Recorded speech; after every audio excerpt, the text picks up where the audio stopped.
Welcome everybody to PSSC's Theme Thursday. Today is a very special day because well, actually for several reasons. Let's start with the fact that today marks 1 year since we started this program. And what makes it even more special is the fact that we have our good friend Dave, a wonderful artist, David Del Bianco, joining us to give us a demo. But what I want to note is that David actually hosted the very first Theme Thursday for Pastel Society of Southern California. So welcome back, David. I do want to remind everyone who's watching on YouTube or on our website that Pastel Society of Southern California provides this bi-weekly program. It's free to members and non-members alike. So please join us every other Thursday from 6:30 p.m. Pacific time to 8 o'clock. Again, it's free for everyone. So what we do is we talk about art, we do demos, we instruct.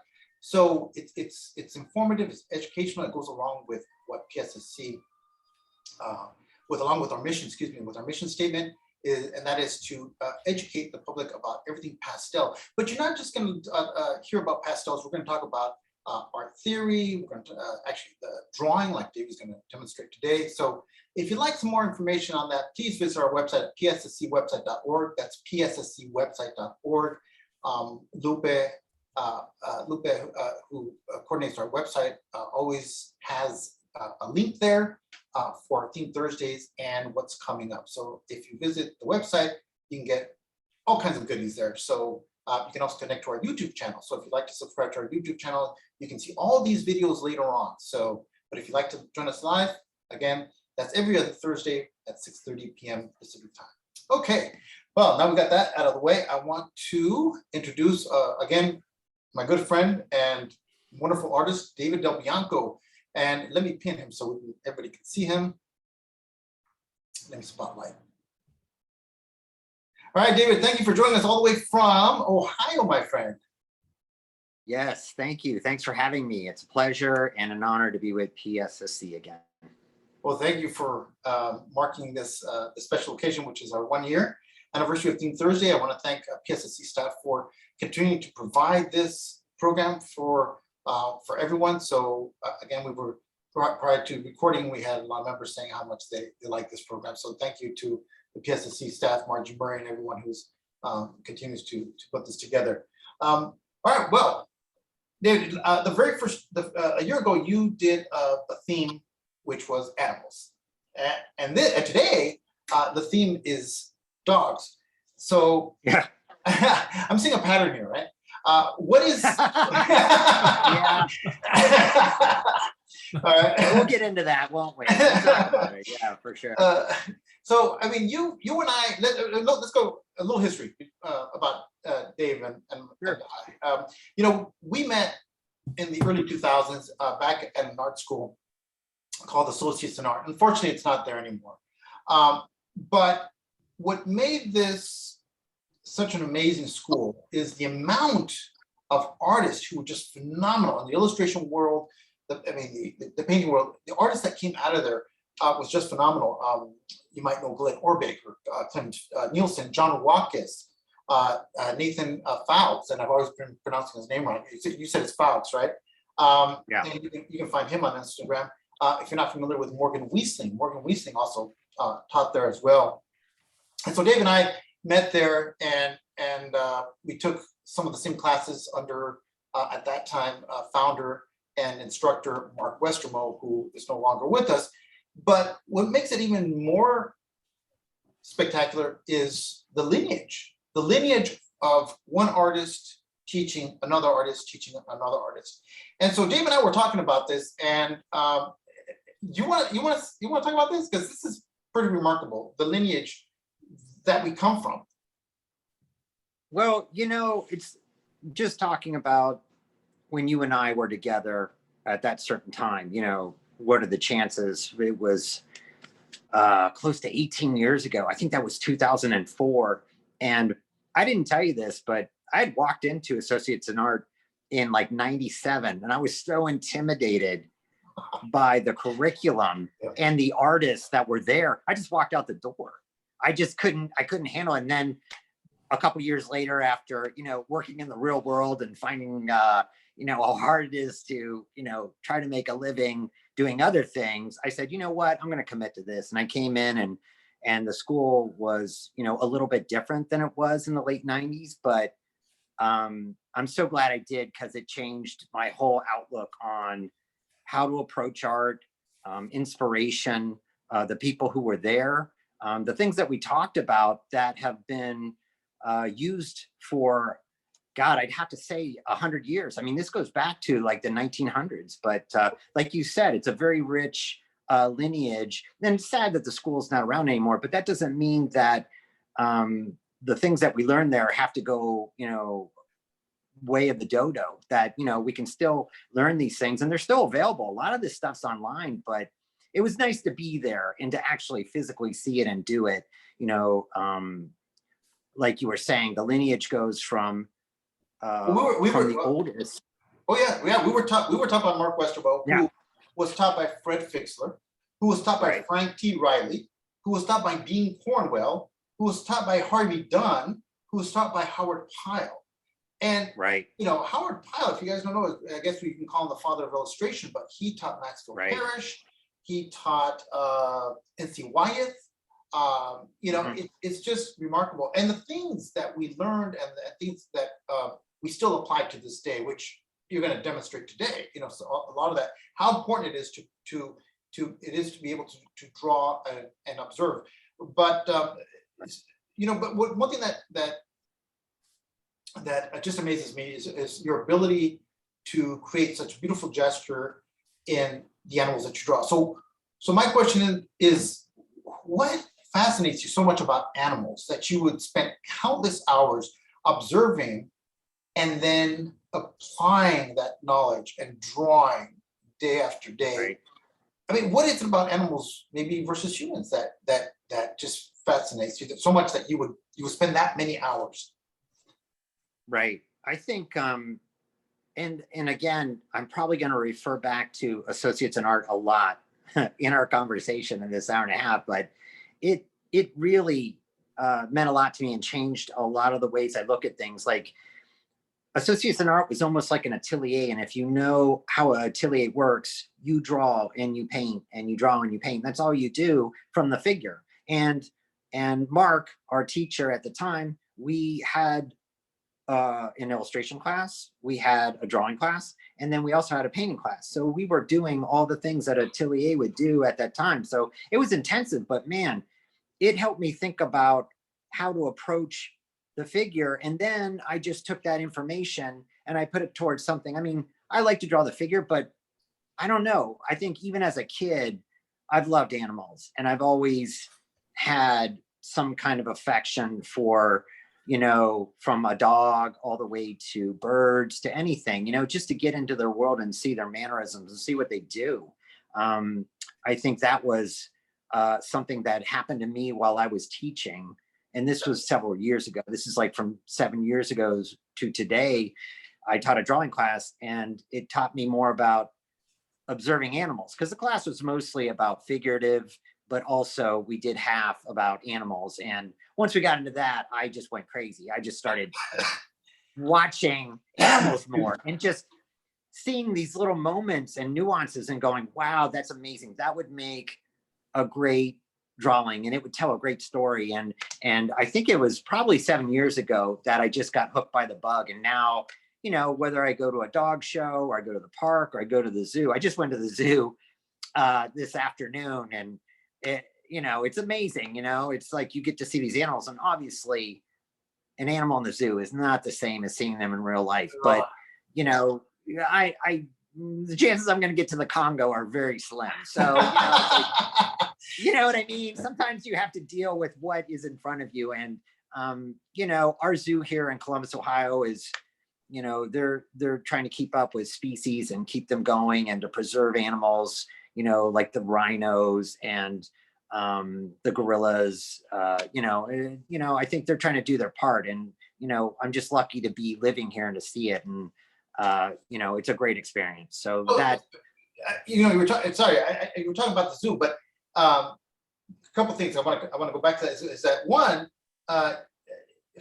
so that everybody knows, you taught at Columbus College of Art and Design for Right. 5 years, and you would take the students to, excuse me, you would take them to the zoo, but that zoo also has your work in it, and you did a mural, pretty big project there. Yeah, You're right. Yeah, Yeah, they just opened that recently. Yeah, They did just open that to the public, and that was an experience I wasn't ready for. I didn't know that that was going to happen, but this even goes back to you and I when, you know, we were working for Disney Imagineering, and we were doing murals, and we were working with mural makers, and that experience and that knowledge just turned out to be in my own backyard, and I got lucky, and I got to work on a, you know, a great project like the orangutan exhibit here at the Columbus Zoo. So you know, I have to say this: if you work hard and diligent at your craft and what you do,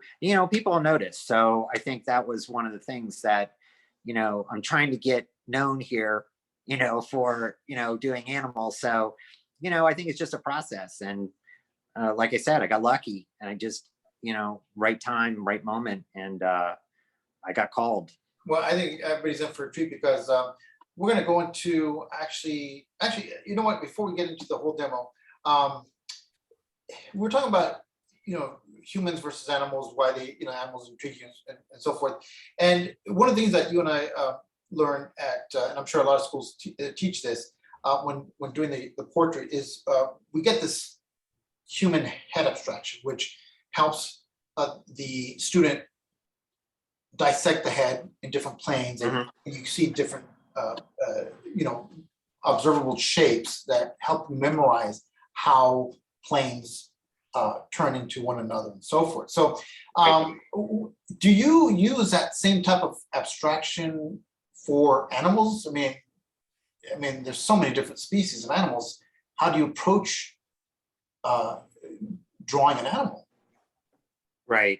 I still use that knowledge because it helps me understand, you know, even if you're thinking about, I mean, the human head is probably the hardest thing to decipher. I think we can all say that when you're doing a portrait, it's like, oh my God, where do I start and where do I finish? And, you know, what's relevant? Is the nose in the middle? You know, all these things. And the head abstraction just helps you break it down into shapes, and then figuring out where those shapes go on a form, which is, you know, the skull and the jaw. And I kind of just think of it that way. You know, you can relate a gorilla or, you know, a bonobo monkey very similar to human anatomy. But then when you get into canine and feline, and you get into, you know, giraffes, then you have to start thinking about, okay, what's the biggest shape and how do I break it down? And that's essentially where I find, you know, the Riley head abstraction working for me. You know, I'll think, okay, I got to start from one end and get to the other. So, you know, that whole roadmap, I think you know, I think let me share that so people understand what we're talking about. Yeah, we got it. Save 20 your solo skill using promo code TV20. Oh, you guys, go ahead. I'm going to start muting people here. We believe in a better way. We're getting a lot of feedback here, you guys. On the sidelines, so we focused on shoes designed to prevent. Okay, I'm going to mute everybody. All right, Dave, go ahead and mute yourself, please. All right. So let me open up some files so people know what we're talking about here. All right, where is it at? There it is. And let me share that. Okay. Let's see here. Give me a quick second. Okay, there it is. Okay. I think I even have one on my backboard over there, to be honest. Oh, did you? So can you guys? Yeah, it's. Can you guys see that? Yeah. That. Can you guys see that? Okay. Give me a thumbs up or something.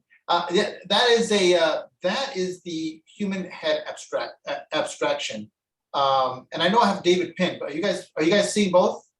Yeah. Okay. Yeah, you're good. Yeah, we're good. Okay. So this is the head abstraction that we learned, and we have to apply this to many drawings in all different angles, and this is what helped us communicate the form effectively. So if you want to talk about this, Dave, please. Sure. You know, I got this from, there's a website, if anybody wants to, it's a free PDF or a JPEG. It's on Fred Fixler's website. And I could probably share that with you later if you want to get it off of the PSE when we do this as a YouTube. Maybe it's in the comments, but you can get it off there for free.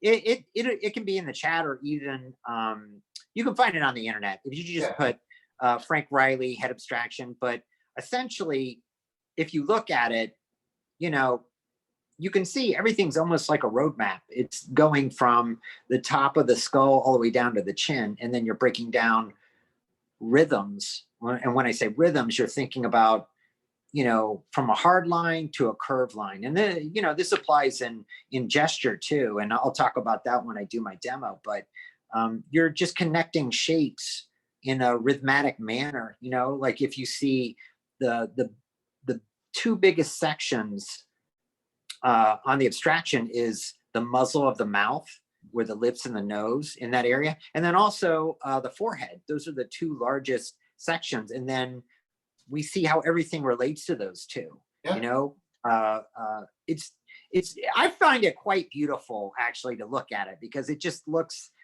I mean, it shows if you pay attention how to get from point A to B. You know, it's like from the eye to the nose to the lips, makes it very simple. Yeah, what you do from one side, what you do to one side, you had to do to the other. Right? Remember that there's always right. That. Yeah. Right. So, but then how does that apply to, let's say, to this guy? You know, I mean, you have did you want to go through these slides right now, or did you want to go to the other one, the inspirations? Well, no, let's do it. Now, maybe not to this particular shape, you know, because if you scroll down too, we can see the head. That might relate more to the head abstraction. There we go. And now you can see, especially from the side view, you can see where the occipital bone is, the zygomatic arch, which is that bone that's right underneath the eye. That's a good marker to figure out, you know, where the muscles inside, where the eyelid is, the muscles that go over the cheek. And most of the time I just think of maybe the muzzle is a little bit more of a larger shape to think about instead of like the nose of a human being, but you can still break it down into like angles.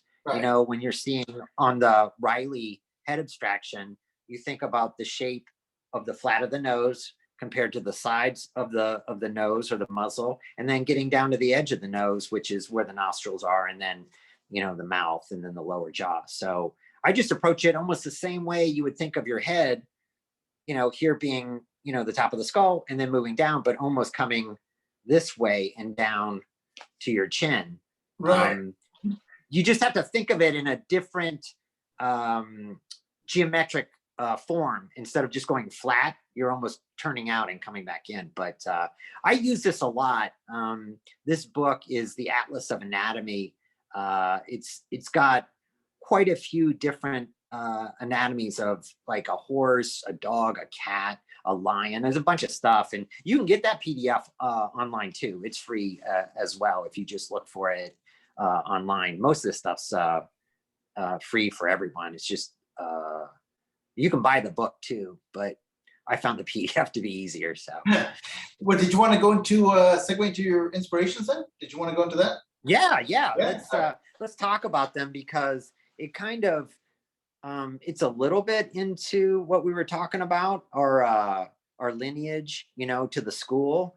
There were a lot of inspirative people down through the history of, you know, painters and illustration, but these are a couple of artists that really got me into doing what I'm doing now, which is the animals. I mean, there were plenty of, I've always been a fan of Sargent, and I've always been a fan of Dean Cornwell and some of the better known artists. I mean, even the Dutch, part of the Impressionists. You know, I like to just look at everything, but these guys are what inspired me during the last 7 years. So Victor Ambras was kind of a sketch artist. I mean, he's got a book, And I just put the timeline. Obviously, that isn't where he started his career, but that's when he was at the height. So most of these slides that we're going to see, this was at the height of their career. So this is probably,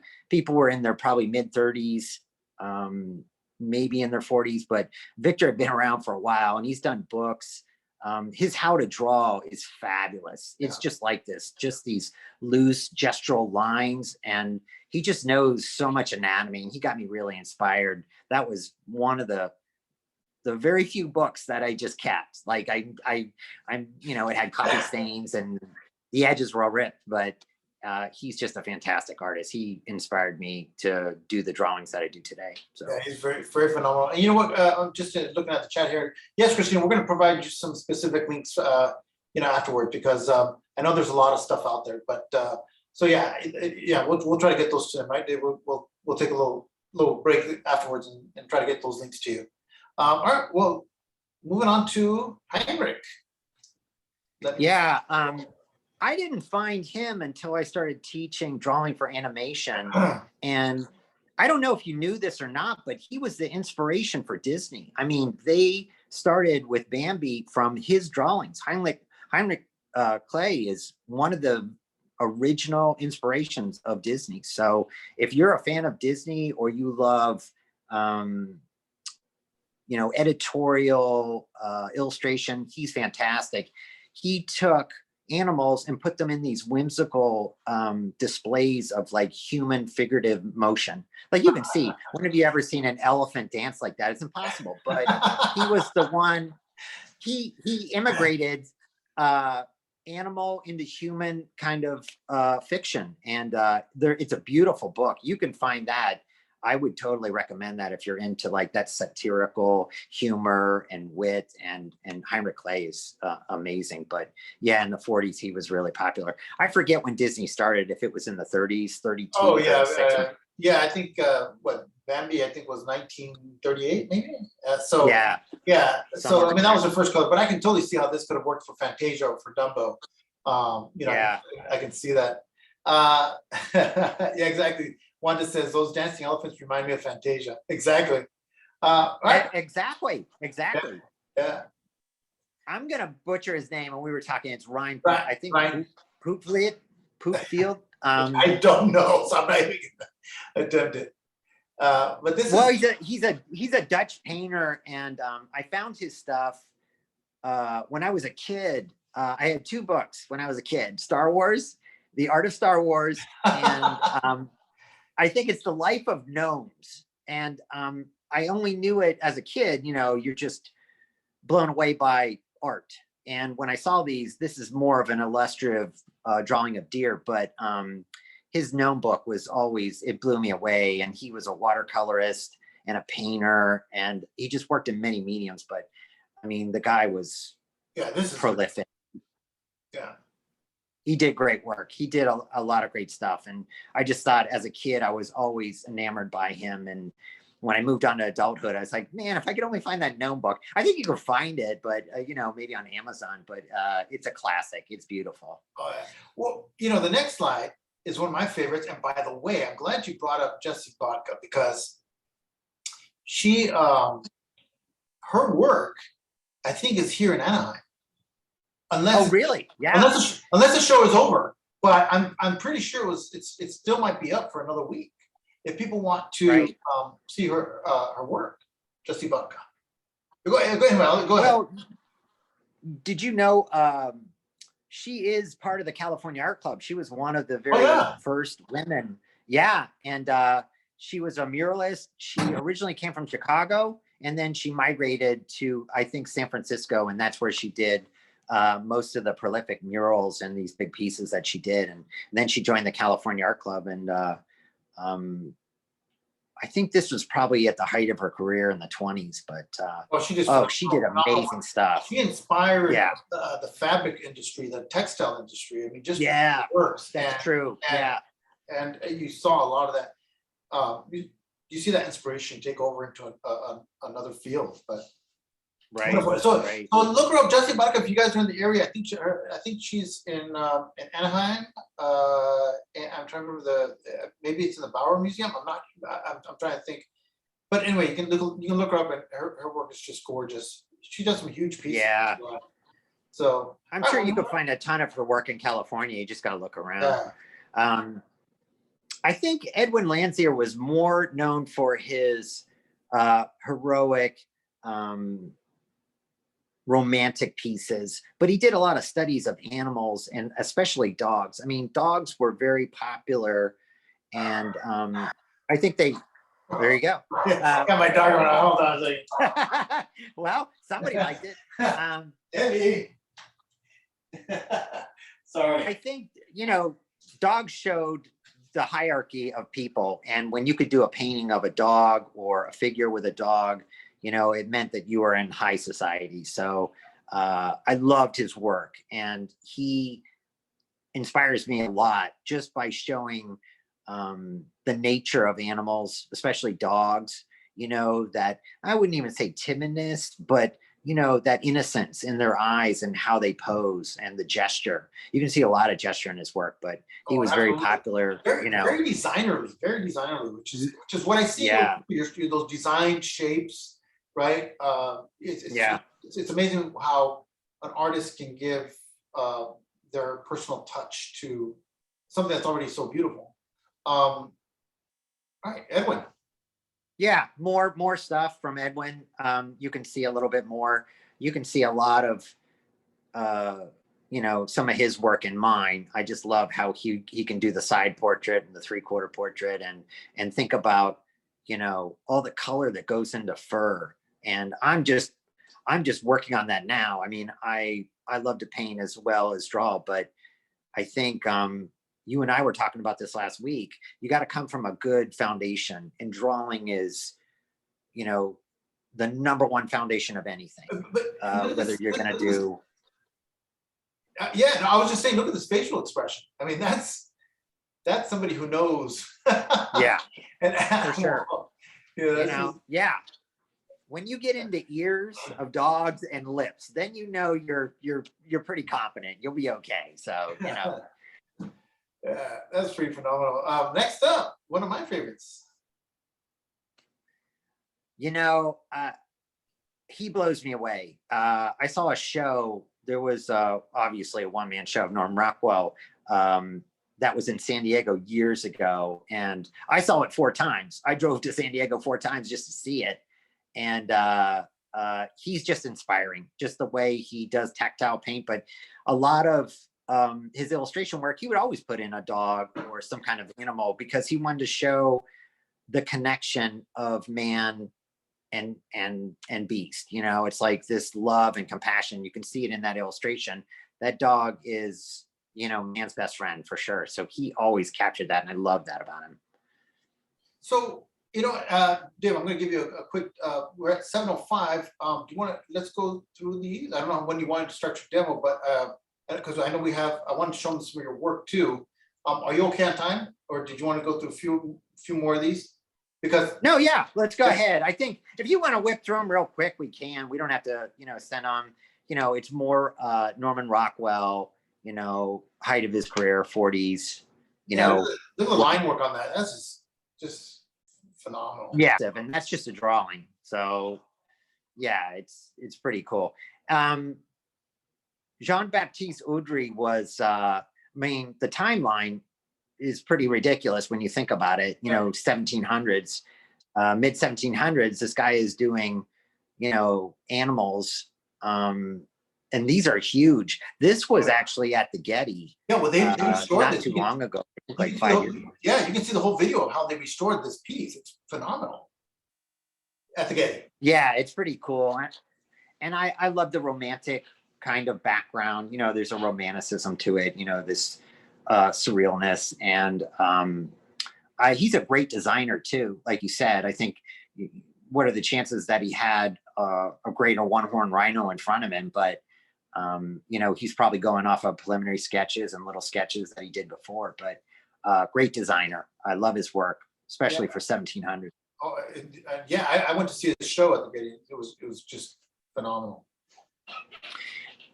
This is my favorite artist that I found, and I try to collect as many images as I can. Britton Riviere.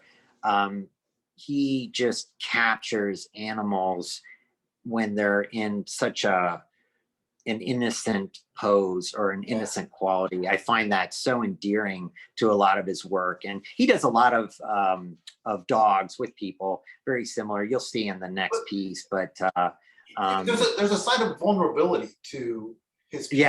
Yeah. He just did.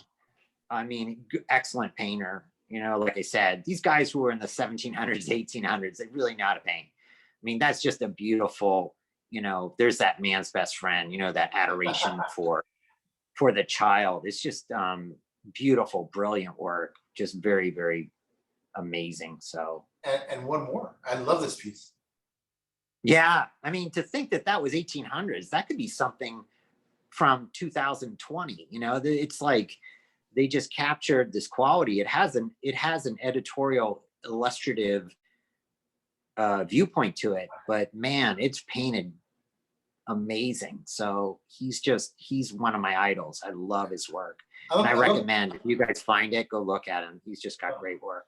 The light in that piece is just phenomenal. And we have Walton Ford, who's just what a cool dude. I mean, this guy, he graduated from RISD and he wanted to be a photographer. He had no idea that he was going to go down this, you know, tunnel of becoming a prolific painter. But man, talk about a designer. I mean, his pieces are awesome. If you can get his book is really outstanding. It's a huge, thick book of just painting after painting after painting. But he's, you know, I love his work. I just think he's cool. So he's the coolness of the 2020s. Well, and now we can see your work and how you work, all that inspiration came to fruition. And that's why I want to share this. Okay. I want to share your pieces here. Let me go back to it. Here we go. And then we'll get into your demo. Now, let me go a little bit, because this book I definitely have. I love this book. This was the right out of art school. I had this like a year before, and mine probably looked as bad as this one because I got it off the internet. And if you just want a fundamental drawing book, this is a great book. I mean, there's so many books out now, everybody's doing it, but this is just like, you know, drawing animals 101. It just keeps it simple and you're thinking about shapes and everything. You can get this. I found this off of Mark Westermo. He introduced it to me, and it was, you can find these PDFs online. This is chapter 12. There were like, I think there was like 20 of them, but it was the Famous Artist School. And what this was it was very popular in the 30s. And the illustrators at the time, Steve DeHanos, Otto von Schmidt, Norman Rockwell, they all got together and they would send these correspondence to people at home. So they would send you the chapter, you'd read it, this being chapter 12, how to draw animals, and you would do an illustration and then you'd send it to them and they would critique it and then send it back to you. Which is crazy at the time. Was it that little turtle? Was it that little turtle that you would see in all the TV guides? Was it that one? Or the pirate? Was it the pirate? No. I think that was. Did you ever do that? I did that. I actually submitted one time. I did that. I don't know. Oh, did you? Yeah. Oh, yeah. Yeah. I did that. Yeah, I remember the turtle. I remember the pirate too. This is the book that I got the illustration of the diagram of the dog. It's a great animal anatomy atlas. So it's like $20 if you want to buy the book, and I think it's free PDF if you want to find it. It's a fabulous book. It'll just break down everything. So if you're wondering where a muscle is, it's a good thing to refer to. So I use it a lot. If I'm not in the field looking at animals, I'll just go back to this. But yeah, I've been lucky for the past 7 years teaching that class. So I got to go to the zoo every day. I went to dog shows. We went to private places where they would take care of wolves. So I was lucky to have that. And these are all drawings that I've done probably over the past 7 to 10 years. And you can see how the artists that we talked about that kind of inspired me, I'm always looking for something that catches the eye, like something powerful. It's either that or motion. So I'm thinking a gesture, or I'm thinking about a portrait. So I just loved the way this guy was scooting away from me. I was doing a mural for a client in his house, and he had a bunch of peacocks living on his property, and they were all young, and he even had little, I don't know if they're chicks. I don't know what the smaller version of peacocks were, but I just loved the way that he looked. So I tried to capture the gesture, the angles, how he was walking, and I just thought it was a fun little fun story. Wow, I love this guy. I love this guy. Yeah, he one of my times at the zoo. Camels are interesting. I didn't know they were such jerks. I mean, to be honest, I didn't know, that, if you live in the Middle East, there's a pretty good chance that, anyone who runs into a camel, they're probably not going to walk away from it. It's like 1 out of every 10 people get seriously injured from a camel. So it's like, I still love them. They're amazing. And this portrait just came out pretty well for me. So I love that. I appreciate it. I love that look, like almost saying like, yeah, you don't want to get too close, I just love it. Exactly. He's like, hey, look, buddy, you're too close. I love this. Was a mock-up for PSSE. Yeah, you did a painting. That was for our last show. Yeah.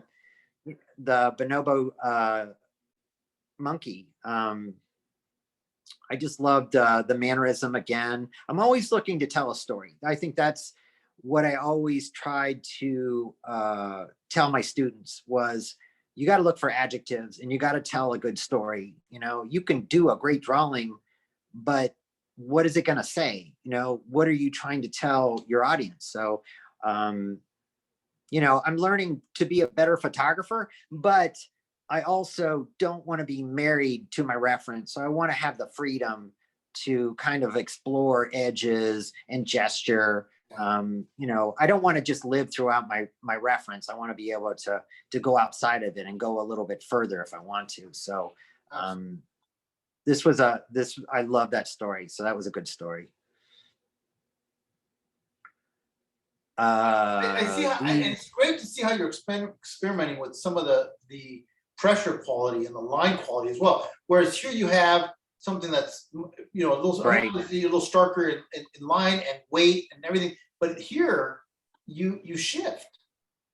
Yeah, that was I still experiment. Even with this as as a composition, you're thinking about negative and positive. How does it look on its own, as a silhouette, and then trying to build inside that.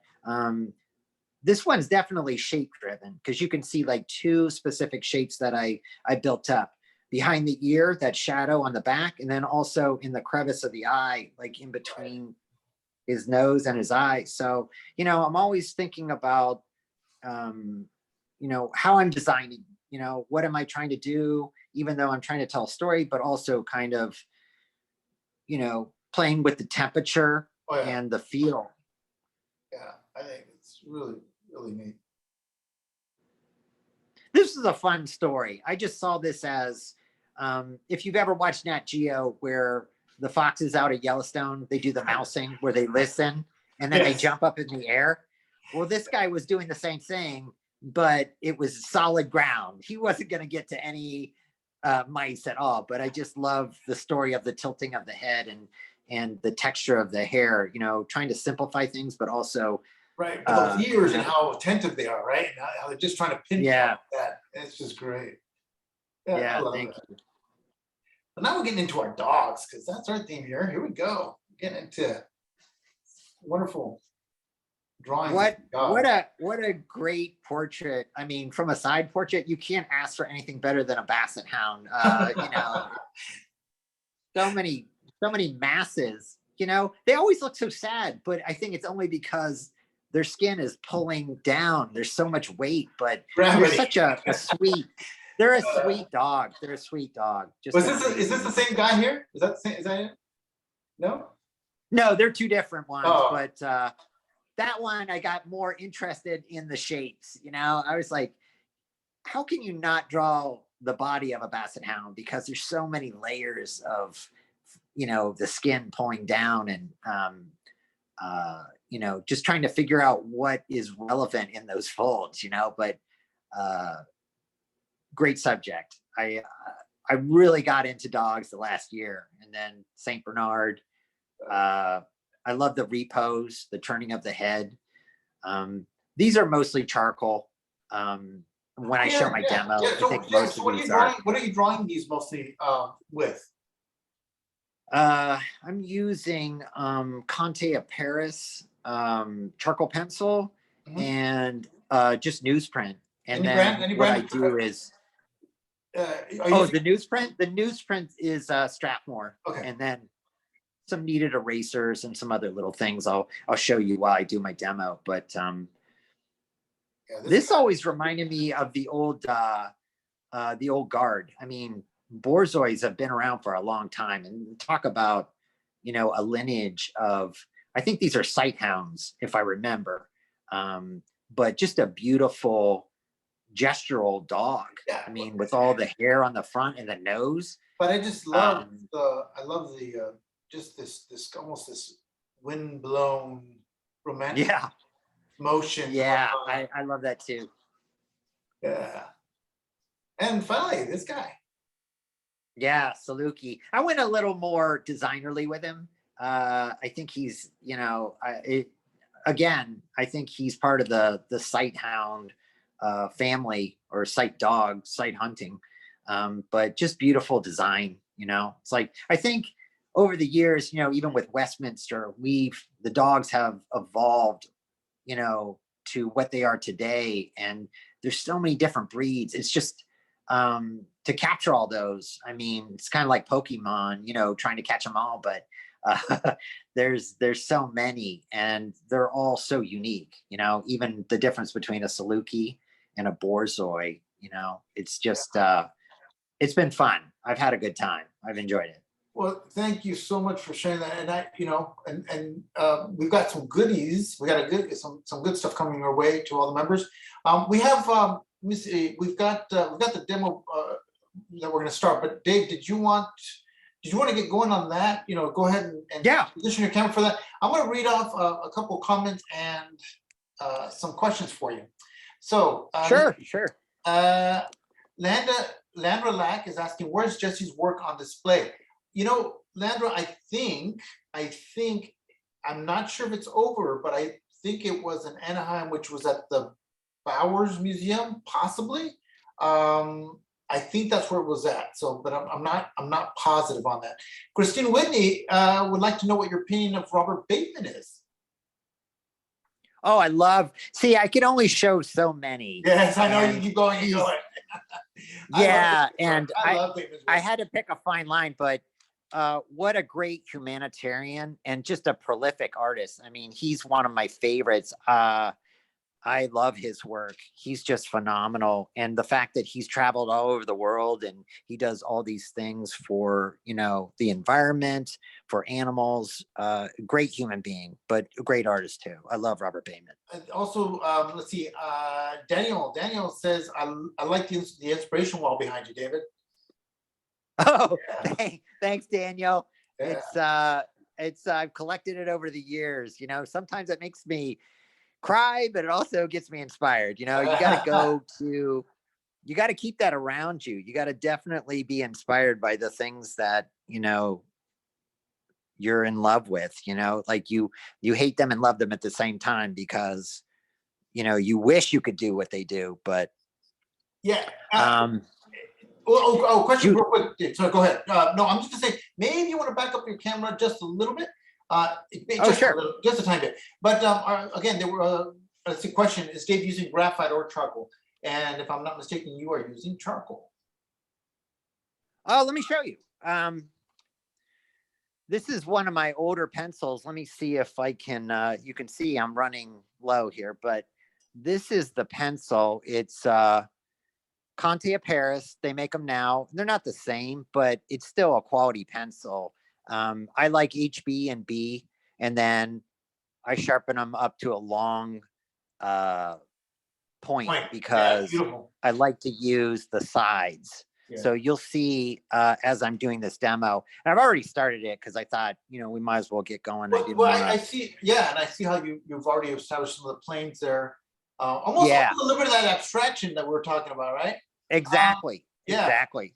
And now Christine Whitney, she was asking all these graphite. No, so these are definitely our charcoal, Christine. Um, let's see. And Sue Donzi, yeah. So again, she answered the question regarding Jesse Baca's work, which is Bowers, the Bowers Museum in Santa Ana. So yes, it is the Bowers. And thank you for doing that, Sue. All right. If there are any other questions, what we'll do is we'll start doing our interactive Q&A if you guys wish. If you would like to ask David a question as he's doing his demo, please unmute yourselves, ask the question, and please mute yourselves once again after that. So we are open to Q&A if anybody is interested in asking Dave a question.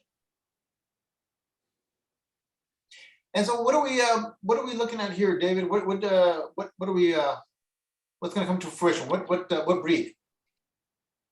This is Rhodesian Ridgeback, and I think it's a 3/4 view. And like you were saying before, I've broken down all the planes beforehand. You can see I like to come in nice and soft and start thinking about just shape overall. You still have to think about how am I going to fit it on the page? What's it going to look like? My ear might not come out this far. I just want to generalize. So that's what I'm doing now. And then I'll start measuring things. Once I start getting things in place, like maybe this is a little bit squarer. I want to capture a couple of things that I know about Rhodesians. This flat surface here, from the eyes going back to the skull is pretty prominent. If you know a Rhodesian, it has a big forehead. And then I'll think about the snout too, because I want to make sure that the length from the eyes down to the end is close. It doesn't have to be 100% because I'm going to make this my own, at the end, but I want to be, kind of accurate as to measurements. I have a comment about that, but I see Kat's hand is up. Kat, did you have a question? Did you have a comment? Yes, I did. Thanks, Yeah. Otto. So David, you talked about the associate in art school, and it was like an atelier. Was that something that you went, Monday through Friday, 9 to 5? How did that work for you, and how long were you there? I was there for a year and a half, and then I was there for another half a year, and it was intense. We drew and paint every day. So it was like one day would be all drawing, another day would be drawing and painting. And I think it was 9 to 5 where it was the timeline. And maybe we took a Wednesday off to think about our design, because we also had an illustration project that we had to do in between as well. So I loved it. It was intense, but I mean, way to learn. If you want to learn anything and get better at your craft, it takes a lot of time. I mean, I don't want to discourage anybody, but don't give up. I think that's the one thing I can say is don't give up, but keep working at it. I think that's the most important thing. I was jealous of you guys because I had my studio there and I was doing a lot of illustration projects at the time. And so whenever you were working, you were actually making money. I would sneak into your studios, into your classes and see what you guys were up to. And I was like, oh man, I kind of wish I was in this drawing class at this right now, but no, I was doing the illustration stuff. So yeah, so this is so is this something typical? Is this something typical that you do with every animal, or just for our beginners, like they don't know where to start? So I hear you. Yeah, I try to stay consistent. So even if I'm going to do a full figure, I'll start with a gesture just to think about lines. Like you can see how soft this area is here on the side of the skull in comparative to here, where I'm starting to try and figure out the length of the muzzle and Yeah, where well, the end of the nose is. So I still do it the same way. So even if I was thinking about if this were a dog from a three side view, you know, like the Basset Hound, I'd still think about the whole body, and I wouldn't just start the head, which beginners do that a lot. They're like, oh, I'm going to draw the head. And you're like, well, you got a whole, it's like you eating the bread instead of the pasta, you know, with the meat and everything. You got to think about everything as a whole, you know, like don't burn yourself out on thinking about what's this ear going to look like. It's almost like you're almost sculpting, yeah. because you're thinking about a nice, soft, simple shape. You know, think about a circle or a square. Just keep it geometric and keep it simple, and then start thinking about, okay, more advanced shape. Like here, for example, I'm thinking about, you know, eyelid, where the eye's going to go. I haven't committed to it yet. And then I'm thinking about, you know, that muscle where the underneath, you know, that holds the eye in, you know, that muscle here. And, And then and how is it? I'm sorry, go Yeah, ahead. go ahead. Well, I was No, gonna say you. something that people should notice, right, is how you're using your charcoal, right? Where you're in the underhand method. You're not concerned about drawing really hard because again, you haven't committed thoroughly to the line just yet. So there's a moderately soft pressure that you're applying to the paper because again, you're not completely committed to the line work just yet. Right now, you're concerned about shape. You're concerned about Right. the planes. You're concerned about the relationships, and so you're using this underhand method, which is you can see that just right there. You tip the pen just slightly up, and you get Right. sharper line. You'll tilt it back just a little bit, and then you get a broader stroke. Very similar to what we do with pastels. Oh yeah, this is very relatable to pastel, to get the different sides, different texture, more pastel on the pastel mat. I think it's just you have to practice with it, and it takes a lot of time, because I think even if you go to art school, everybody holds their pencil like this, like they're writing an essay, and you have to get yourself to go against everything that you know is not normal, and to hold a pencil like this is, you know, it's not normal, because you're not thinking of it as a drawing instrument. You're thinking it as an extension of your hand. So it's kind of like a wand, more or less. And that's where I get all these beautiful soft tones, is from the barrel of the pencil. So I'm Correct. not actually drawing with the tip. All I'm drawing is on the side. And then if I want a harder line, I just tilt it a little bit Right. more. So you're absolutely right about the softness, because I don't really know where I am right now. I'm like, is this relative to this? I don't know yet. I'm just starting to try and figure out whether it's going to work for me or not. You know, like not only am I measuring, but I'm also thinking about value. I'm thinking about this side of the head of the Rhodesian, you know, trying to figure out how am I going to keep this all in shadow. You know, there's a lot of stuff going on, but I want to try and keep it simple, so, you know, everybody can follow along. And if they have any questions, yeah, feel free.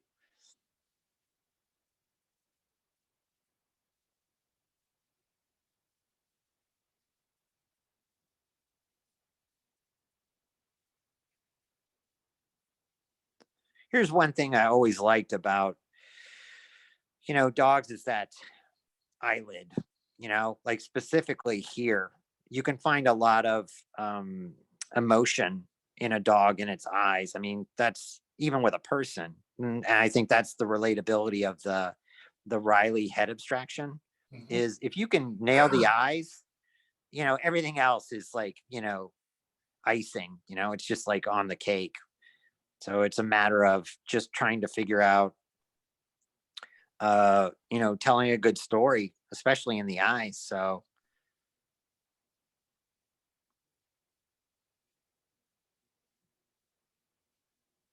So once again, I want people to note there's the movement is so fluid. Again, that takes some time, that takes practice. But he's drawing with his yeah, arm. He's drawing with his arm. Notice that it's not just the wrist. Um, he's drawing with the whole arm. Yeah, we had a saying. I didn't really like it, but in school, when you're teaching animation, it's draw from the shoulder, make it bolder, which is kind of a weird thing to say, but there's something to say to it. You know, when you start getting caught up in all the little details, then you start making like cross hatching kind of motions, and you won't get, you know, the connection between the top of the skull all the way down to, you know, the bottom of the lip of the mouth. You know, you want to make everything work. That's where those rhythms come in, you know. And like you said, it's just practice. That's all it is. Well, no, you know what? Thanks for bringing that up, because that was one of the things that they tried to really reinforce, was that the follow through, right? The follow through, follow through with the stroke, right? If you see a line that follows through to another portion of the object, follow it through so it doesn't feel disconnected. Right. That's a very good point. Everything has to flow into itself. It's almost, you know, you hear that term rhythm a lot, and especially when you're trying to figure out how to make it cohesive. And I think the softer you are, and then you kind of approach it, and this was taught by Mark specifically, was you just got to creep up on it, you know, do it subtly. Like even here, this looks really hard, right? It's like, okay, that's the difference between the top of the nose and then where the nostrils are. That's going to disappear. I mean, think of it as a value. This is like almost light, a 3 or a 2 on the value scale. This I'm going to make so dark, you know, I'm going to come in a lot richer when I come in with those darks, especially with the eyes. And this is like a redo. I already did this drawing, but I loved it so much. I thought this would make a really nice illustration. And it reminded me of, we were talking about Dean Cornwell when he taught at the Art Students League. He would do a demo for the students the night before. So he would do an entire painting, like a 6 or 9 hour painting. Well, I think it's more like a 3 to 6 hour. And then when he walked into class, he would just do the exact same painting, and the students would go crazy because they're like, oh my God, how's this guy doing a 3 hour painting? Well, he already did it once. So it was like, he already knew where he was going. He never like, you know, he didn't want the students to feel like, hey, this guy doesn't know what he's doing. And it can happen a lot, you know, especially from a teaching stance. You can get lost in the nuances, but I recommend teaching to everybody. It's a great way to understand your craft. And it helped me a lot. It helped me understand what I was doing and why I was doing it. When you got to explain it in front of like 15 people, they want to make sure that, you know, they'll keep you honest. They're going to make sure that you're talking the right stuff. You're not talking out of you know what. So, you know, I appreciate that. It gave me a better understanding. Well, we're at, let's see, we're at 7:35 right now. What I'm going to do is I'm going to let people know that you have a brand new website, which you can go to delbiancofineart.com, delbiancofineart.com. I'm going to put that in the chat. And also, can you give us your handle on Instagram, por favor? It is daviddelbiancoart.com. Or just, I think it's David Del Bianco Art. Sorry. That's my Insta. And I post a lot of new stuff on Instagram, and then I clean it up and put it on the website. And then there's a lot of prints on the website. So thank you for promoting that. I appreciate it. No problem. You want, I got to put it to everyone. Let's see. Okay, so it's delbiancoart.com. There we go.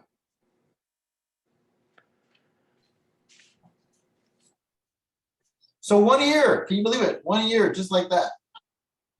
Yeah, I know. What a great experience. I thank, you know, PSSC putting that together, and then you and I having the time to collaborate that. It's been fun. I really enjoyed it.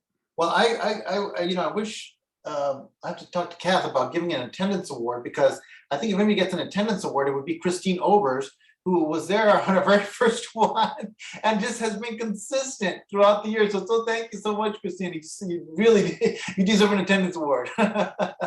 Thank you. Thank you. And actually, you know what? This has been so wonderful for me because, you know, I don't get to be with artists very much just because where I live. And so, yeah, this was my way to connect with everybody, and it was wonderful.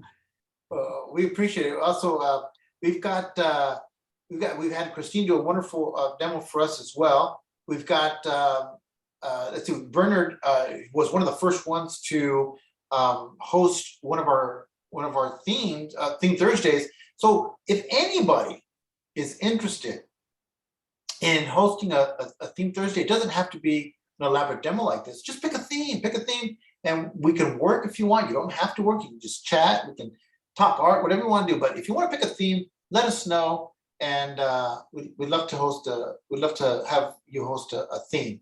And again, you don't have to do a presentation. We're here to collaborate and keep each other motivated, keep each other company, and stay creative. Yes, Bernard. You're on mute, my friend. Hey, Bernard. Unsilence myself and unleash upon you a few words.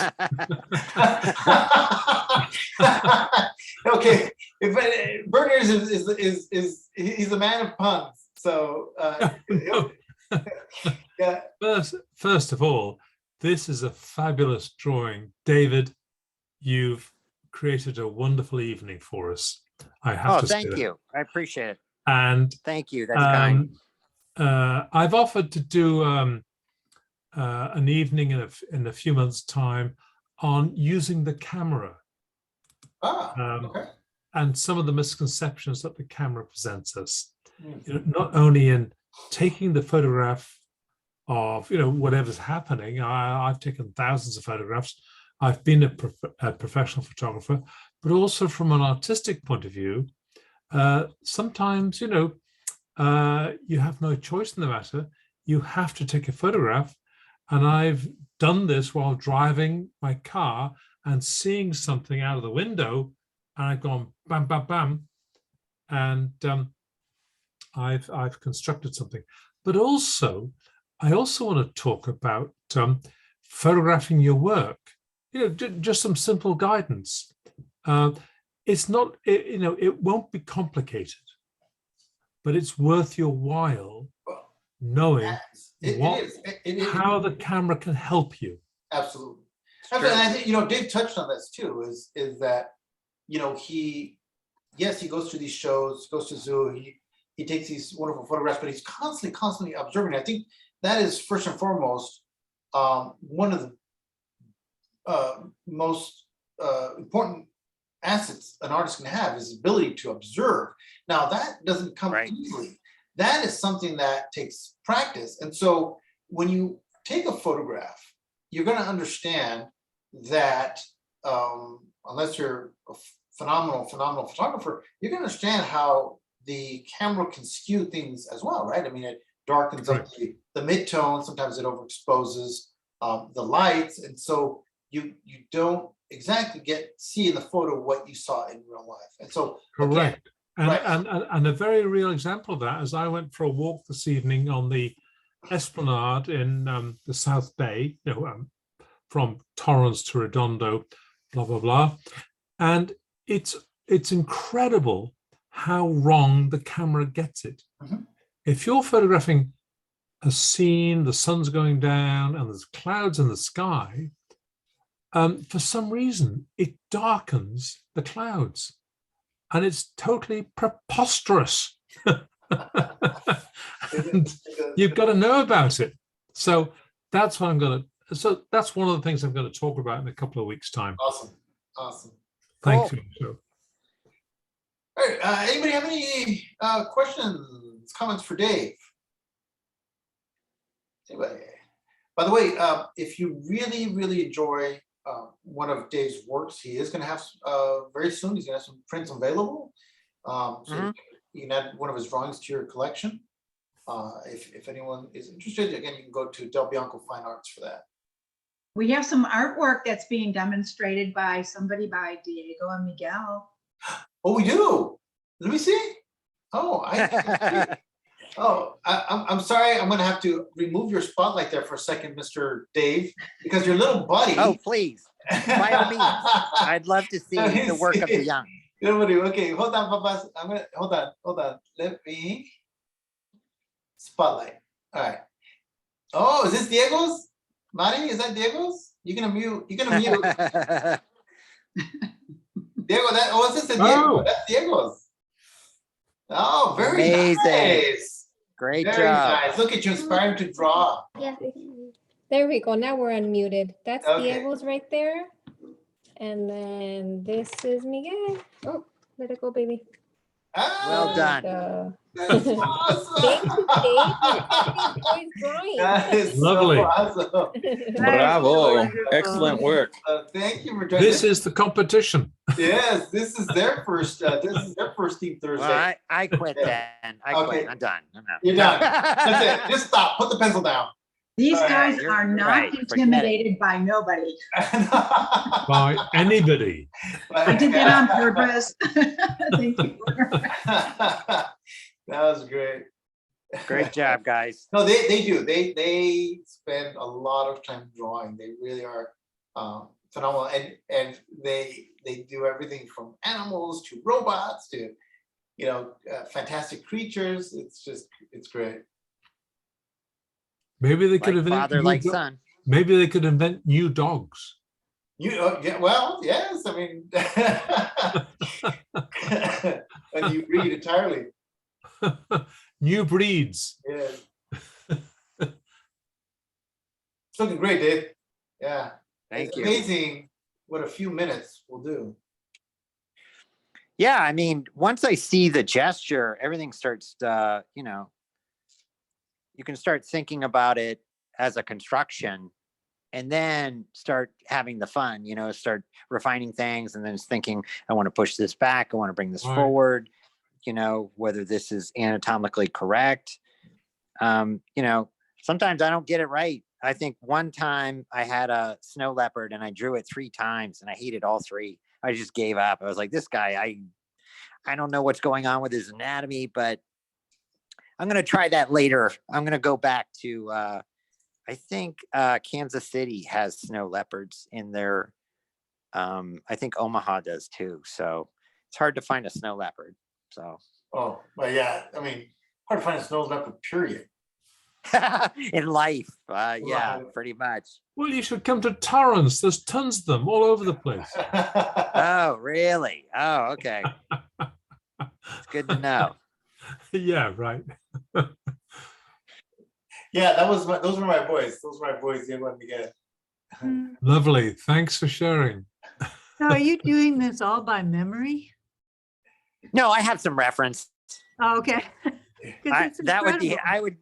that would be crazy. But again, I did draw it previous Yeah, last night, but I think it never hurts to draw something more than once. It's like, what's the hurry? Figure it out. And I've done several studies of, you've seen the dog pieces, but I've drawn gorillas at least 10 to 20 times and never the same. It's like they just have a different mannerism. I think it's just like portraiture. You can draw something several times, and see something different each time you approach it. So Dave, Lynn is here. Lynn. Hey, Lynn. How you doing, Lynn? Can she hear us? Awesome. I don't see her, Otto, No? but Daniel just came on screen waving Oh, hi. she just, Wanna she see the just, critter? she was on chat. She was just on chat. Oh. Bye, Lynn. I can't see everybody. So again, I want to thank everybody for joining us. We've got about 15 minutes left. If anybody has any questions for Dave regarding Yes. the process, and any tips they might want. Yes. Sorry, I I was have gonna- I have a question. Oh, go ahead. Sorry, I hope I'm not interrupting or jumping the line, but highlights in the eyes are so important in Mhm. portraiture. Right. And in the modern era, highlights are featured and manipulated in the faces of people on the covers of various magazines and on television. So, so on television, you have beauty lights, as they're called, and I see. it's usually a light which is below the figure, and you see it on television.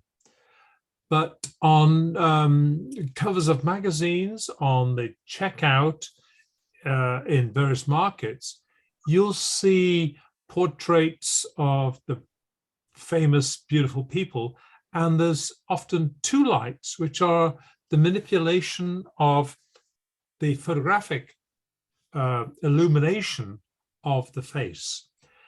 What I'm wondering is, you've drawn, you're actually doing a beautiful portrait, and in a sense, you're copying, am I right or wrong, the illumination of the eye. Can you explain? No, I actually made that up. This is Oh, you something did? we learned. Yeah, this is something we learned in, you know, it's almost like a halo lighting. You know, you can Yes. you can really depict where you want it to come from by figuring out where your light source is. And this Correct. is just like a standard light source that's coming down. But most of the time I do make it my own. I don't follow, because sometimes it'll be so broken up and scattered. Actual lighting, like if you think about it, he was inside of a building that had 50 lights, and the lights were all blasting back into his eyes. So there's like They're from a 30 little ceiling, specks in they're here. from, yeah. Exactly. So I just kind of, you know, I either modernize it or I figure out, you know, just from my aesthetic, where do I want it? Do I want to put one in? Do I want to put two? Are they from the Yes. left or the right? And, you know, the Riley head abstraction kind of helps you with that, because you're thinking about everything being symmetrical. So sometimes I'll just go with a standard symmetrical, you know, light source and figure out Illumination, where the right. highlight is. But in fact, you know, as you check out of the next supermarket, start, you know, I'm talking about this to everyone because it's kind of important. But if you start to look at the highlights of the covers of, you know, TV Guide, you know, People Magazine, etc., it's the highlights are manipulated, and that's very important, I think, in how we portray something. Right, and I think it's to actually observe reality versus what is put in print. Now, I know Daniel, you had a question? Yeah. I was just gonna say, when you were talking about drawing from memory, when that was brought up, you know, one of the things, I don't know, that I've heard a lot of artists that I admire talk about is draw it as you assume, and then do draw it again using reference, and then, you know, of course, repeat that over and over and just fill your sketchbooks. And you know, I'm learning how to draw horses from memory. And it's a lot of anatomy, it's a lot of study, and and once you start getting little, I don't know, little, like climbing little steps, I'm like, oh, I remember how this goes, and I remember how that goes, and I can imagine and twist in my mind like this shape and that form, and being able to simplify is huge. And it takes a lot of effort, but I think you can do it. You know, there's artists that do draw from memory all the time. Absolutely. And just a side note, thanks, David, for doing this. Like, you've put this on for a whole year, and I do feel like it's an artist community that's kind of it's just so nice and refreshing to visit and hang out, because, you know, of the pandemics, like, it stopped a lot of that, and this has been great. So thanks. You know, Daniel, let's revisit some of that. Let's go back down memory lane since we've only got about 10 minutes. So we've had you, hosted a Theme Thursday, and you did Calaveras, and you also did, if I'm not mistaken, I did a Western scene of a Brangus cattle. Yeah, that's phenomenal. Oh, nice. Let's see, we've done Lynn. Lynn did Whimsy. She did the Whimsy not too long ago, about a month ago.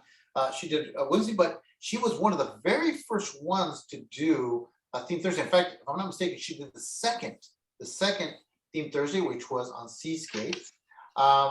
Christine Overs, she did talking about horses. Oh man, she just did a beautiful. If you go to her Instagram, she just did this beautiful horse.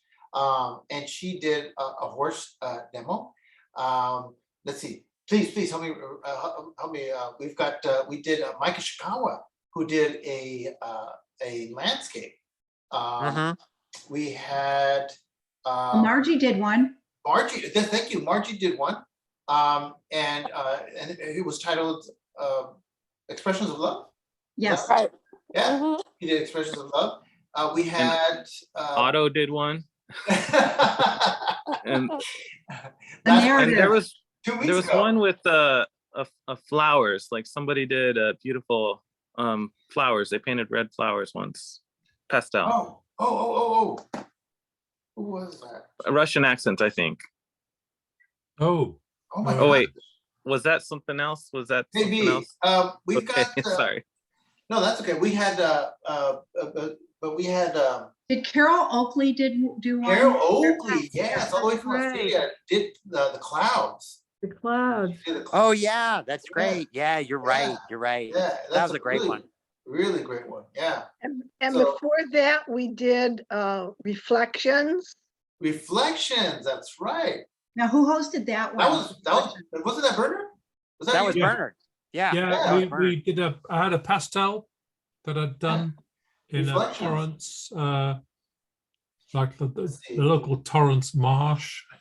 Oh, we did a lot of stuff. We did Someone just said in the comments, Minnie did one. Minnie, that's right. Minnie did a wonderful one. It's on there. Minnie's actually on YouTube. She did a wonderful a portrait, and that yes, of if I'm not mistaken, was that not Dizzy? It was oh my gosh, why am I dropping his name? Wonderful World. Trumpet. Louis Armstrong. Louis Armstrong. Oh, right. Thank you. Jeez Louise.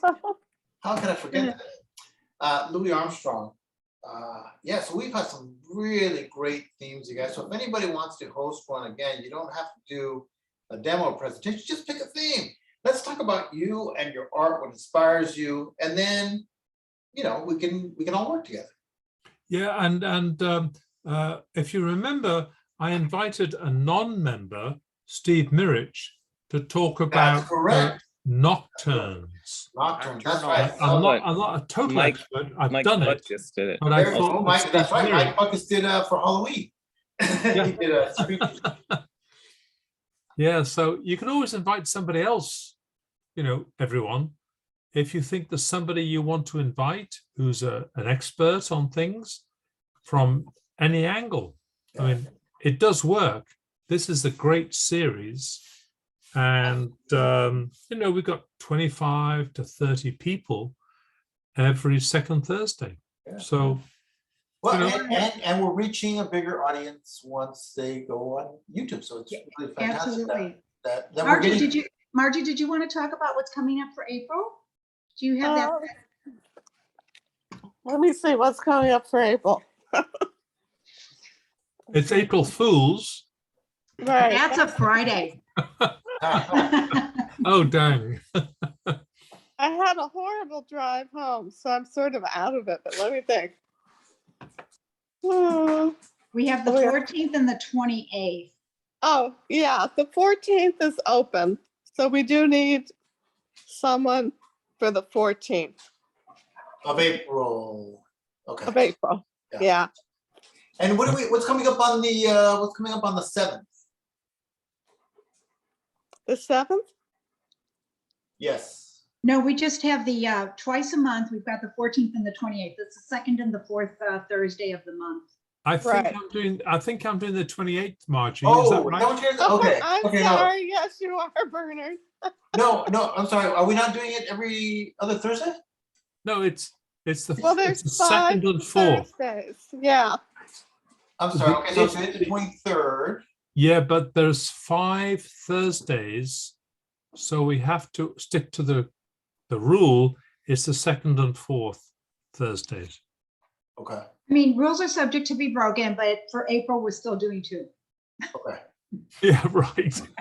Thank you. We, we have power. We can Yes, break rules. yes. Um, Hey, you David, guys, can I ask a question about this the is eye? Lynn. Lynn? Go ahead. Hi, Yeah. Lynn. No, Glenn, hi. I just, you guys probably already announced it, but did somebody mention we only have 1 week to go to enter our members exhibition? Yes, Did I think we anybody? brought it No, out. go ahead, Lynn, go ahead, please. Oh, it wasn't Okay, I mentioned. just wanted to remind everybody to enter the exhibition because you only have 1 more week to enter. I'm gonna get my piece in on Monday. I'm gonna upload it to online juried shows, and I just hope everybody will consider entering at least 1 piece because you're guaranteed 1 piece if you're a member, and it's gonna be a fantastic show. So anyway, I'm sorry I'm late to the party tonight, Not at all. but just wanted to remind everybody about that. You know, tennis is like that. It just. Sorry. I wanted to say thank you so much for recording these and posting them on YouTube, because most Thursdays I'm not available, so I don't get to be here. And it's wonderful, but I don't get to see it until it's on YouTube. No, no. Well, you're very, very, very welcome. Thank you so much for being here. Again, this is wonderful to see everybody, you know, on Thursdays. So, yeah, no, like I said, you guys visit the YouTube page if you guys want to revisit some of the theme Thursdays. And again, you can always go to our website. David, can I ask a quick question about the eyes, the dog's eyes? Can we roll? Yes, yeah, yes. go for it. So They're so in great. your inspiration board, you had all the Sargent paintings, and you know how Sargent always picks like the dominant eye? I would say that would be the one on the left. And then the Right, recessive eye. right. Are you gonna finish a lot of that dog's eye on the right when you finish this, or are you gonna leave them slightly less done so we naturally look at that dominant eye? I'll Will you probably, I finish both usually, eyes to the same degree, or will you leave one like Sargent does slightly less done? Well, they I have to usually be. finish them to the same degree. I Okay. just wanted to see what the value is going to look like here Mhm. because Right. his eye is actually sitting under this lid. And I've got to decide whether I want to darken this and make this a shape. Like I can Mhm. really go into a shape, Right. but then it depends. Is he going to look sleepy? So like eyes are like the window to the soul. So you got to kind of figure it out and decide. But yeah, I will usually finish them both to the same degree. Got It's just a matter of, like I said, 1, value, and 2, what's an important shape? Is this even relevant? I mean, as a whole shape from the pupil all the way to this eyelid, or, you know, I just wanted to see value wise, because this is going to be probably my darkest value. And then Yes. this will probably be as dark. Right. Okay, thank you. And you know, you cannot have 2 things the same. You can't have both eyes the same. I mean, it's a kind of rule. Who said that? Well, rules are made to be broken. I guess. Yeah. I know. It's Well, maybe Otto, rules are meant to be broken. or bent or folded. But you guys, I wanted to let you know we're Dave. We're at the 8 o'clock hour, so Okay. you know, it's up to you if you wanted to stick around a little bit longer, or we can. First of all, we want to again thank you for hosting this theme Thursday. And if there are any other questions or comments, final quick question. Yeah, I have one last question about the eyes. Yes, Now, who's when this? you Yeah. you started with a little V of 3 dots for each eye. Can you talk about what those were for and why, you know, is there science to where you put them? I'm trying to find out the center. So when I put my first dot, that's usually going to just be a placeholder for where my pupil is going to be. These 2 is what Bernard was asking me before, the light source. So I'm just using things to keep things centered.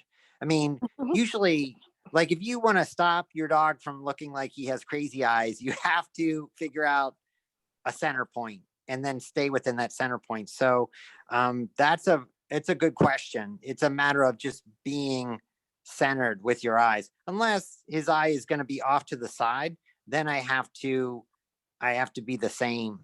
I have to figure out where that pupil is going to be on the side as well as complementing that one. So I'm just trying to find the center. That's basically why I did that. Most of the stuff here, the anatomy, it's all placeholders. And now I'm starting to figure out like a topographical view of a landscape. I'm thinking about peaks and valleys. I'm thinking about this concaveness. I'm thinking about how this eye will turn the form. There's a lot of like figuring out and then making sure it's cohesive, not making this too prominent, making this too much. I know it looks like this is the most important thing, but I just wanted to figure out, sometimes I'll do that. I'll get bored and I'll try and figure out, you know, what's the value going to be so I can think about where it's going to be overall as a theme, you know, like how is this comparative to this value or even this valley that's kind of on the cranial mass, which is that separation between the two. So Does that answer? you're gradually working from dark to light. Oh, hold on. I'm sorry. Sorry. Go ahead. Right, do you know the glabella, the keystone, do you dress it the same way you do when drawing a portrait to get that definition of protrusion of the nose? You mean as a drawing or as a painting? Well, either one. I mean, it's like, you know how you have to be so careful for the keystone in between the eyes so that it doesn't flatten out. Are there tricks to do it with animals? I think that's all a matter of value, and you've just got to kind of go in slow. I think that's something that, I mean, what I did was probably not a good thing to show because now you're thinking, oh, you got to go in with the eyes first. I never do that. This is usually the value that I'll come by, which is a lot lighter, you can see. I just didn't want to leave it unfinished so that you wouldn't see a little bit more of a finished version of the drawing. But usually I'll stay in this temperament, which is kind of loose, simple. I always creep up on everything. I never commit to anything because with charcoal, if you commit and it's not right, you're either starting over or you're going to have erase lines. Like here, even here, I'm starting to chisel away. Like I thought this was the top of the skull. I've shaved off at least 1/4 of an inch because I know that this is more responsive because the form is going back into space. Like this is the top of his head, but it's going back. And now I got to think about how do I make this as a value to go back and still look like it's going back in space. So, I mean, I'll try and use this as an example. If I'm thinking about a nose, I break it down into 3. Let's see if I can show it without this. And I'll just think of it as a geometric shape. I mean, most dogs' snouts usually fall under this, you know, top of the bridge of the nose. Then there's the top of the, I don't even know what area that is, the nostril area, because this is usually in shadow 9 times out of 10. And then you have to find the segue between this and this. I say, just go in slow and figure out what's a good value, whether it's going to be a nice soft value, or if you want to make a specific harsh line between the two. And, you know, it'll come up later when you start getting into the darks. Like this might be too dark. I don't know yet, because now I've got to compare. This is going to go dark.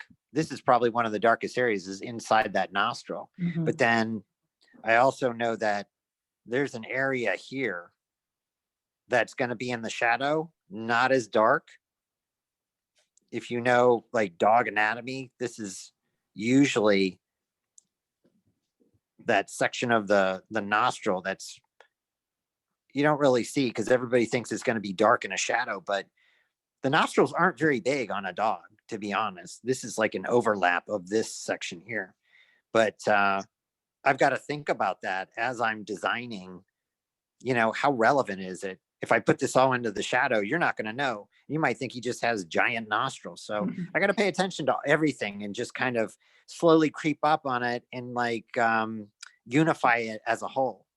Like I might want to push that into the shadow as well. Like this whole side of his face is in shadow from a 3/4 view. you can see like this is a lot more prominent than this side. And I like that talking about the eye, like leaving it half done. I mean, pencil isn't like paint. Paint, you can make 3 swatches and it'll look like an eye. Using a charcoal pencil, you gotta do a little bit more work, to give a discrepancy between the pupil and the iris and the cornea. So it all depends. It's like, what do I feel like is important and what isn't important? So normally, like I said, I wouldn't have done this to this extreme. That would have been the last thing. Like I would have measured everything. I would have made sure it's accurate. I would have hardened up some lines on the outside. And then I would have started thinking, okay, now we're going to go from darkest dark to lightest light. So that's probably more appropriate, like that kind of finish. Dave, I just wanted to know that Marty Giorgio wanted to thank you. Thank you, David. Fabulous drawing. Connie says, thank you, David. Christina Over says, really nice drawing. Margie Marie says, beautiful drawing. So thank you again. Thanks, guys. I appreciate it. All right, guys. Well, are you okay? Is this a good stopping point, David? Did you want to continue or? Yeah. Yes. Yeah. Now we're going to do the part where it's like, this is a baking show. And I brought up the done version. And you're like, oh, look at that. Amazing. Ooh, So this is, I pulled it out of my easy bake oven, and this is what happened. So you can see, here's a good explanation. Like there's the darkest dark in comparison. Even this area, I thought about this as a shape. So this is as close as I'm going to get to, and I might soften some other things. I'll put it away for a little bit, and then I'll look at it again and decide what I think is, if it's, a keeper or if I need to do a little bit more work on it. But this is pretty much as close as I'm going to get to the end result. So Dave, I do have a quick question. So on your darkest darks there, did you continue with the B pencil or did you go into like a 4B? Did you? Oh yeah. Usually I just stay with the same. So I'll finish the whole drawing, but sometimes, and we didn't really get into material, but it all depends. Like I found these general sticks, like this 4B and 5B, you can get really dark if you need to. So it all depends on, what I'm designing and how I want it to affect the overall look. But usually I'll stay with the one pencil, or I'll go in. This is a lovely little Giraud. I think this is 526. This is the darkest dark I've ever seen. Like there's nothing blacker than 526. So I use this for a lot. Like if I wanted to come in and just really just touch that pupil, I'll do that with 526. But normally I'll just stay with this Paris Conte. I think it's a B. Yeah, it's a B. And is that actually just a charcoal? There isn't any other ingredient with it? It's pure charcoal? The pencil or the General's charcoal? On the Conte, Paris Conte. Oh yeah. Yeah. This is just pressed charcoal. It's, they're pretty consistent. I love them. And I think they're like $2. They're not very expensive, but the recipe has changed over the years. And I've had these, you can see they've gotten kind of small. I've had these for like 10 years and I hate when they go away because then, it's a different blend. These are the new ones. So it's a quality pencil. It's probably the best I've seen out there, but I totally recommend to everybody, if you find something that you love, as a material, get a lot of it because you never know when it's going to go away. And then the last question would be, are you fixing your drawings? And if you do, what are you using? No, I don't use anything. I just let it stay the way it is and either put it under glass or I put it in the folder and then just let it do its thing. But yeah, I don't use any fixative. Oh, because you're using these on newsprint, right? Is that what you said you were using here? Yeah. Yeah, I mean, it's not the best archival, but I haven't found anything that I like yet. So it's like I'm still trying to figure out if I wanted to do a bigger piece. Now, this comes in bigger sizes. I just like working, this is probably 11 by 17, the size. That's what I like to work in, but you can get newsprint 18 by 24 if you want to work bigger. And usually I work on a thick layer. Like I'll work on about 100 sheets, so I get a nice softness, Right. and that helps with getting those nice soft gestural lines in the beginning. So that's another thing. That's another little trick. Good tips. All right, guys. Well, thank you. We want to thank everybody for joining us for this this week's Theme Thursday, or excuse me. Again, this is you guys are doing twice, two Theme Thursdays a month. So It's usually the second and the fourth second Thursday and of the fourth. month. Okay, second and fourth. All right, guys. Well, thank you so much, Dave. One more time, thank you very much for hosting you, this Theme David. Thursday. You know, so we look forward to seeing your website again. If you guys want to see that, it's at delbiancofineart.com. So, all right, you guys. Well, we'll see you on the next Theme Thursday. If you that, you can also see us on our YouTube channel at the Pastel Society of Southern California. All right, guys. We'll say goodbye. Until next time. Thank you. Thanks, everybody. Bye-bye. Bye. Thank you, Dave. Wonderful, wonderful Bye. demonstration. Thanks, everybody. It was Have a good great, night. Dave. Thank you so much.